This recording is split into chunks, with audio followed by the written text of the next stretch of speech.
Welcome to Fluent Phonics. Today, we will learn how to pronounce the word rescind. Rescind. Rescind. Rescind.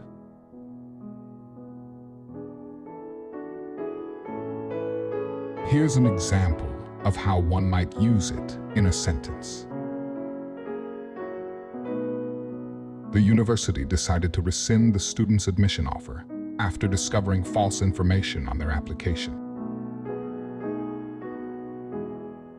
Rescind means to officially revoke or cancel. In this sentence, the university took back the student's admission offer due to false information.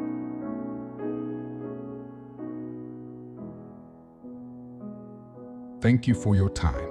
If you enjoyed this, please like and subscribe for further content.